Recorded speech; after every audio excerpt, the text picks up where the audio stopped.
Hey, everybody, we're back again with Paul Craig Roberts, and this time we have a doozy to talk about. It follows Paul's recent article posted on a site. Of all the countries on Earth, America has the lowest chances of survival. And Paul is about to tell you why, and part of it is due to that raid on Mar-a-Lago and the lack of media alarm or even coverage. Paul, go ahead. Well, the federal judge in Florida handling one of Trump's uh, trials uh, released some documents, and the documents show that the Justice Department had given the FBI permission to use deadly force in their raid on Trump's home in Florida, Mar-a-Lago. This is an extraordinary thing. Now, perhaps this is just part of ordinary operating procedures. But they claim in standard procedure. And well, I don't know if it is or not, but you have to ask yourself why. Why is the use of deadly force standard procedure for coming with a warrant to someone's home? That's not, there's no reason for that. It used to be if a warrant had to be served, the police officer knocked on the door and gave you the warrant. And now they come with a SWAT team, break into the house, shoot the family dog, maybe half the people there. Well, it's pointless. And it's certainly pointless when it involves a president of the United States who's the leading presidential contender. I mean, just imagine the impact on the country. The FBI broke into Trump's home and killed him. I mean, just imagine the impact worldwide. I mean, it'd be the end of the United States. It'd be finished. I mean, we complain that, of course, it's propaganda that Putin oppresses his opponents.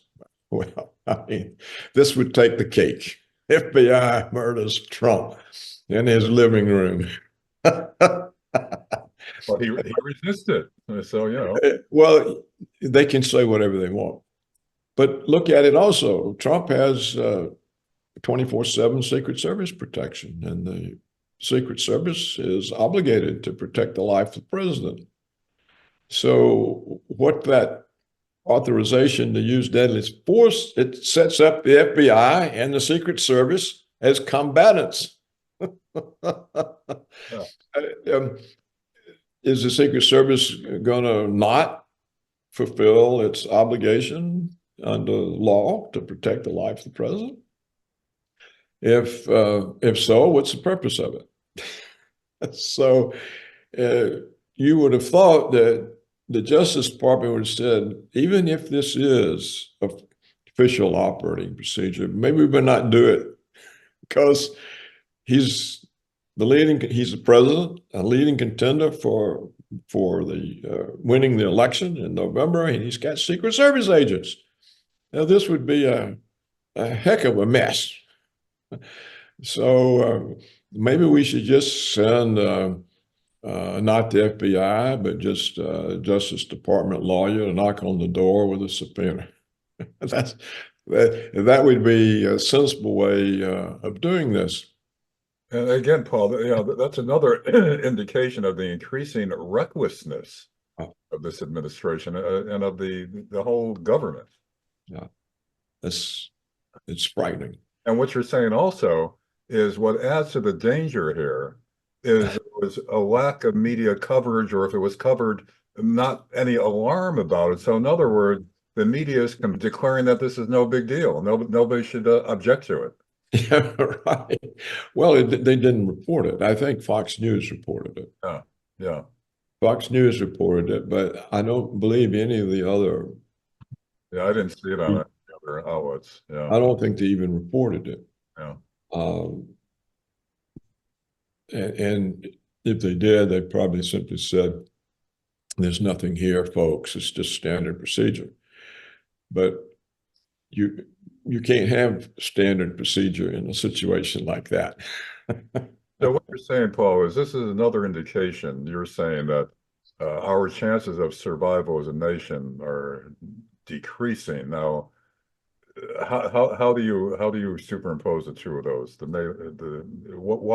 Why is the Mar-a-Lago raid with deadly force another indication that we ourselves have a smaller chance of surviving?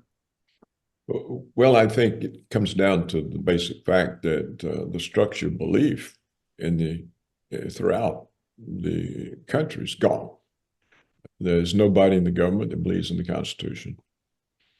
There's nobody in the government that believes in any sort of measured or thoughtful or responsible action. We've mentioned before, we've got Lindsey Graham screaming and ranting on TV about how we have to use nuclear weapons to save Israel. Wherever you look, you see everything under attack. Merit's under attack. Free speech is under attack. If you go to a rally for the president, you're an insurrectionist. They put you in prison. We have 1,000 people in prison for going to a rally. They're said to be insurrectionists. There's no evidence of any insurrection. It reaches such absurdity, and yet nothing happens. Nobody says, hey, what is this? Where's the Congress? Nobody's doing anything to stop it. The Republicans have sat there the whole time while they let the Democrats put 1,000 Americans in jail for going to a political rally.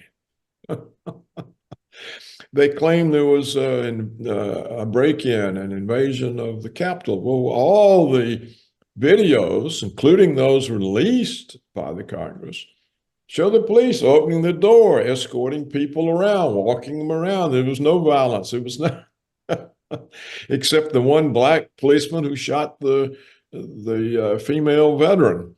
Yeah. Also, the same Capitol policeman who did that also left his loaded gun in a men's room in the Capitol. So, well, wherever you look, things are just falling apart, falling apart, falling apart. There's no support for the foundation that the country exists on. So if the law schools teach that the Constitution is a racist document, the New York Times 1619 Project teaches that white people are racist and the country was founded on racism, that you need to overthrow it. yeah. So it's very strange to me how strongly the United States is under attack internally. All right, right. It's far more strongly attacked internally by its own people, its own intellectuals, law schools, its politicians, than it is by Russia, China, and Iran. They're not any threat. They're not doing anything to us. It's all internal. If the Constitution is destroyed, so is the country, because that's what we are. We are the Constitution. If you don't have the Constitution, you don't have the United States. You got something else. Yeah. What is it? A tyranny. And the assault from within, deterioration from within, is similar to what happened to Rome. But, again, I get back to my question that I keep asking all the time, Paul.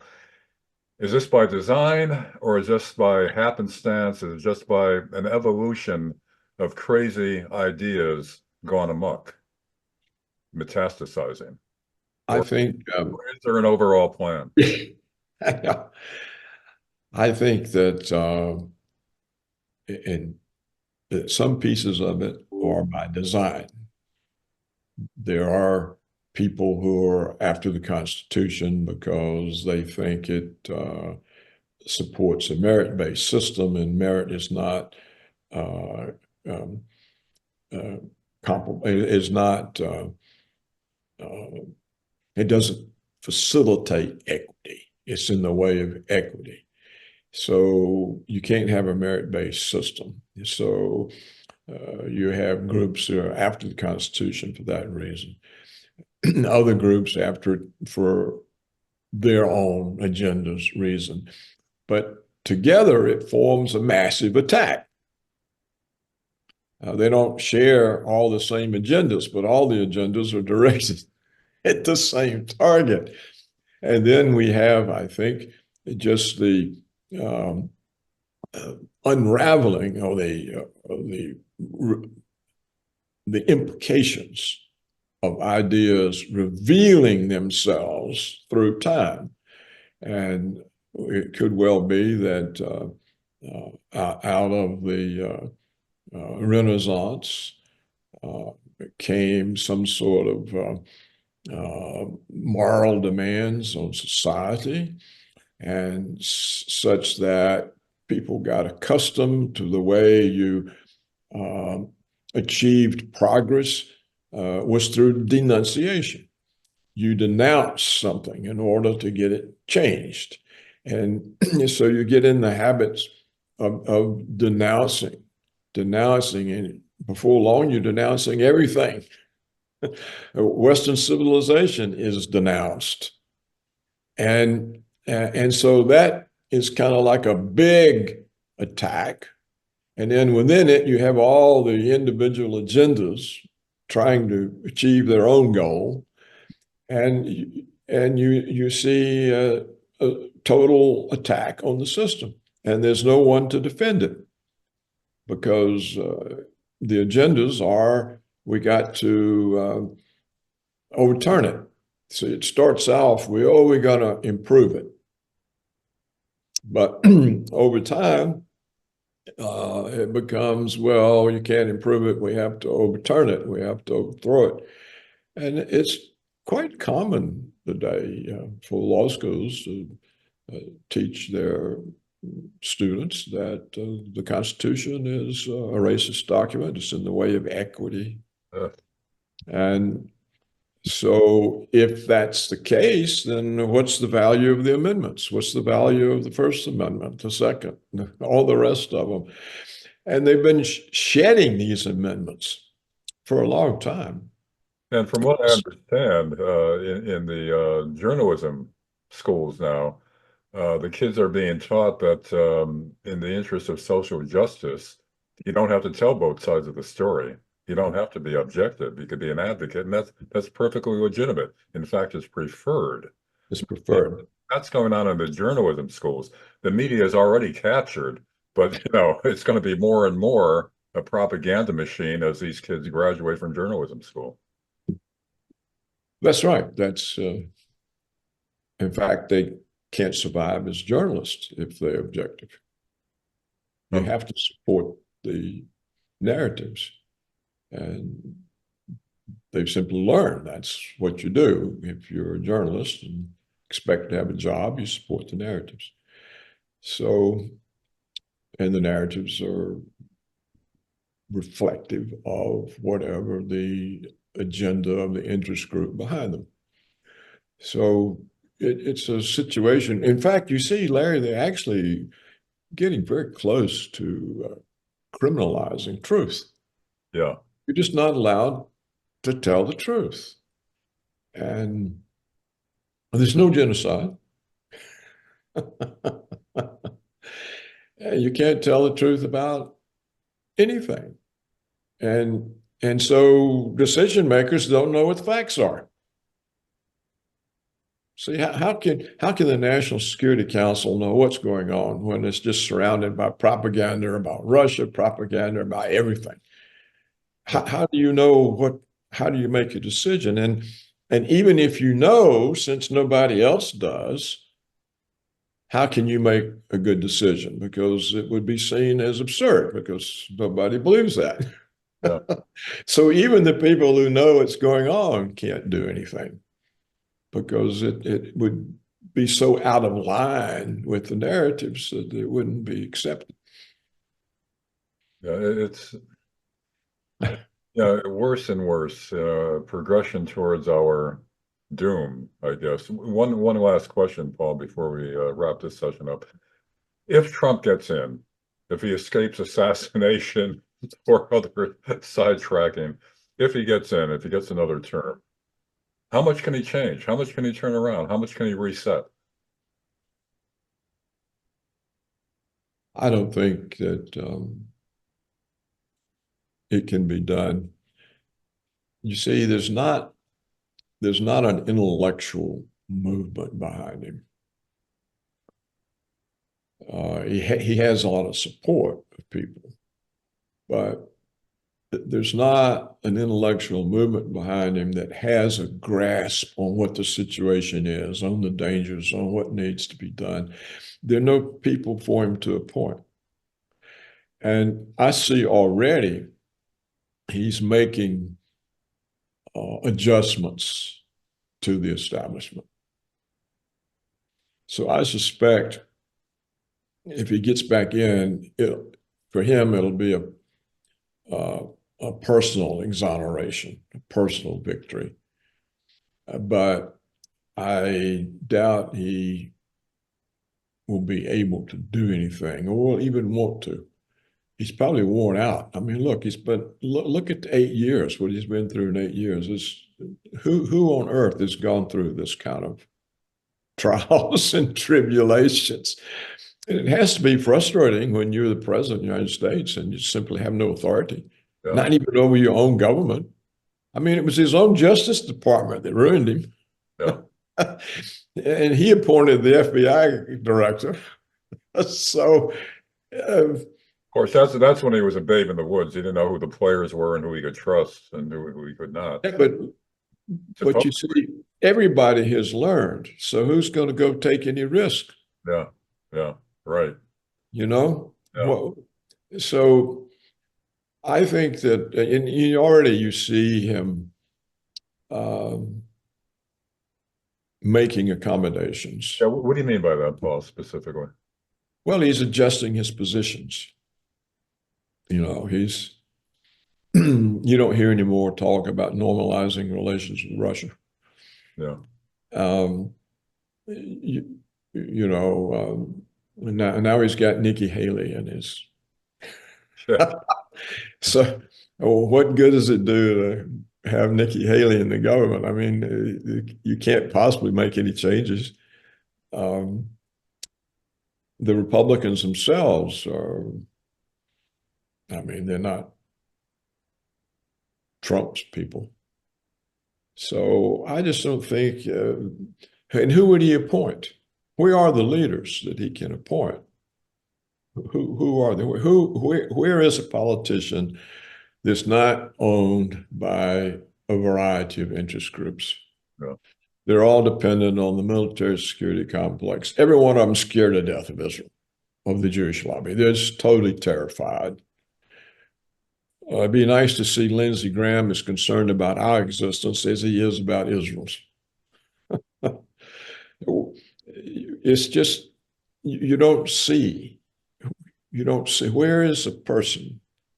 I mean, who can he look what the diversity movement has done to the military? They can't recruit.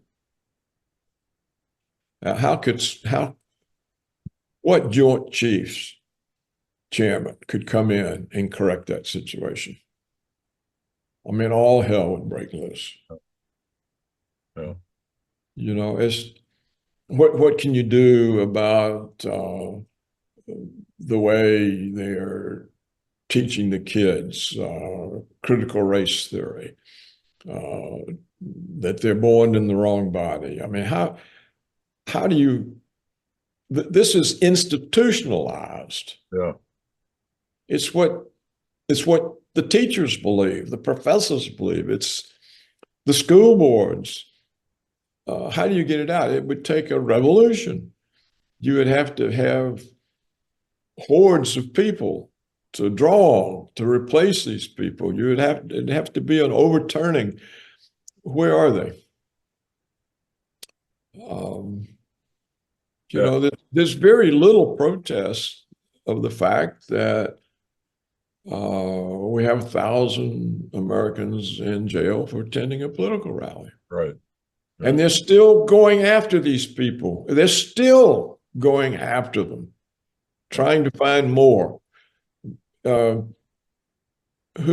I just saw the other day where they're putting grandmothers in prison for protesting late-term abortion. Well, why you put a grandmother in prison for protesting late-term abortion? I mean, there's a determination to destroy any kind of moral-based protest. Well, look at that football player. He should be replaced by a female kicker. At a Catholic college, he said that many of you may be fulfilled by raising a family, having children. So that was anathema. And now they want to fire him and replace his kicking skills, with a female kicker. I Yeah. mean, and again, the absurdity of this is being accepted now. Even 5, 10 years ago, it would have been so ridiculous. But now, it's been infused into the population that, oh yeah, well, that's an alternative thinking, and they're right. If we're going to be diverse and accepting and all that, I mean, it's the propaganda, I guess, has worked. Well, what you're saying, Larry, is that you can no longer make any defense of any aspect of normality. Yeah, because Nothing normality is is based normal. on racism, Nothing all that. Yeah, that historically has been normal yeah, can be defended. And if you do, you've committed some sort of crime, and they're going to destroy you. So you can't defend marriage. You can't defend monogamy. You can't defend anything. yeah. And so that's the surest way to get destroyed. So he endorses family, and so they have to get rid of him. In the article that we're talking about, you also mentioned the memory hole, like as in 1984, where what they would do is physically put any written reports down a memory hole. They would deep six it, but that's no longer necessary because it's not covered to begin with. That's right. There's no coverage. You don't ever have to put it in the hole because it's never reported. We're laughing, but I guess maybe it's closed humor, Paul. So, Paul Craig Roberts, thanks once again. And if we're allowed to continue, we will continue with more of a perspective on what's really going on and where we're really headed if this insanity continues. Paul, thanks for being with us.